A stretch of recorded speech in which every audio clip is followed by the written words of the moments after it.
شفت الألماس ده يا جماعة في السوق؟ قلت ازاي ما اشتروش؟ ده بيقولوا في رمضان ما تعملوهوش. بقى بالله عليكم حد يشوف الألماس الجميل ده؟ شايفين الجمال؟ ايه الحلاوة دي؟ ايه الطعامة دي؟ شوية سمك سردينة، انما ايه حاجة كده فوق الخيال، طعم وجمال وحاجة. هنعمله النهاردة صينية بقى يا بنات، حاجة كده تحفة.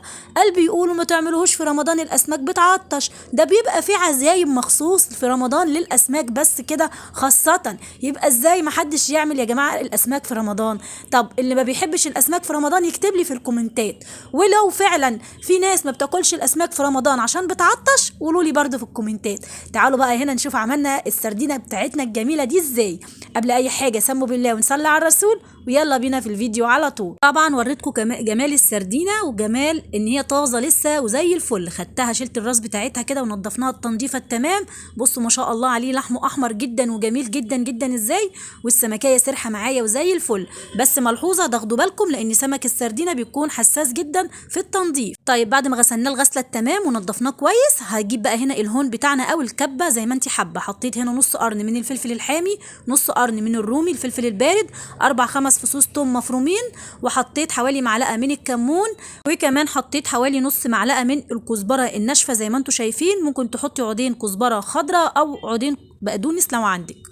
وفرمتهم بقى كل ده كويس قوي كده مع بعض زي ما انتم شايفين كده، فرم حلو جدا. بس كده، وهنبدأ هنا بقى نحط بقى الليمون بتاعنا. بصوا هنا القوام بتاعه بوريكم ان هو بقى ما شاء الله ناعم جدا معايا. طبعا سمك بقى يعني ليمون، كتري بقى هنا الليمون على قد ما تقدري. هبدأ بقى هنا اخد كل الخلطة بتاعتنا دي وهبدأ احطها في بولة وانزل بقى عليها ايه بليمونة. قولي 2، قولي يا ست الكل كده 3. صلي على النبي كده في الكومنتات واعملي صينية السمك الخطيرة دي، ما تحرميش نفسك في رمضان، بجد جميلة.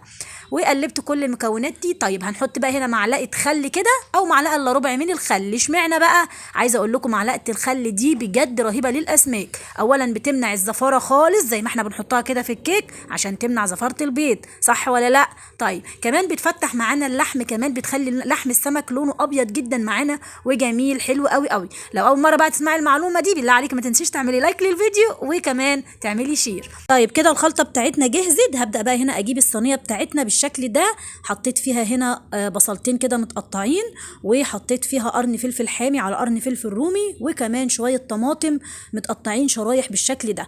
تمام كده يا ست الكل زي ما انت شايفه كده. قطعته كله كده جوليان، يعني انا عايزه كده ان الصوص ده في الاخر بيتغمس كده وبيكون تحفه.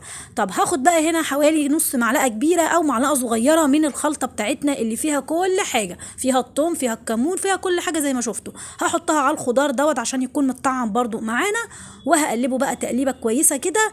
وهبدا بقى ارص هنا عليه السمك بالشكل ده. وانا برص السمك هبدا بقى احشي السمك كده بالخلطه الجميله دي. بس برده معلومه تاني، ما تكتريش الدقه في السمك السردينه خالص ولا المكرونه ولا الجمبري، لان الحاجات دي ما بتاخدش ملح كتير. تمام كده، الملح فيها بيبان قوي. خلاص هنا حشيت الحشوه بتاعه السمك كده بالشكل ده. وهبدا بقى رصيته رصتنا الجميله في الصينيه. وحطي بقى بواقي كده شرايح الطماطم دي، ولو عندك كمان شرايح بصل حطي على الوش، حته فلفل كده ما يجراشي. عايزه اقول لكم بجد كان تحفه، بجد بجد خطير. جربوه يا جماعه. لو هتعملوا انواع اسماك جربوا جنبه صينيه السمك الايام دي اوانه ما شاء الله جميل جدا. السردينه حلو قوي قوي. طيب بعد ما خلصت كده هجيب بقى هنا حوالي 4 معالق من الزيت او 3 معالق من الزيت كبار كده، وهبدا اني انا ارشرشهم على وش الصينيه بالشكل ده. وبعد كده هغطي الصينيه بتاعتنا. بصوا زي ما انتم شايفين بقت جميله جدا جدا، باسهل ما يكون يا جماعه، ولا في اي افتكاسات. حابه تزودي خضار من عندك، بطاطس جزر زودي، بيكون طعمه زي العسل. طيب هبدأ بقى برضو زي ما انتم شايفين هحط هنا نص ليمونة، وهحط ربع كوباية مية فقط لا غير عشان كده تلحلح معانا الصينية زي ما بيقولوا. تمام.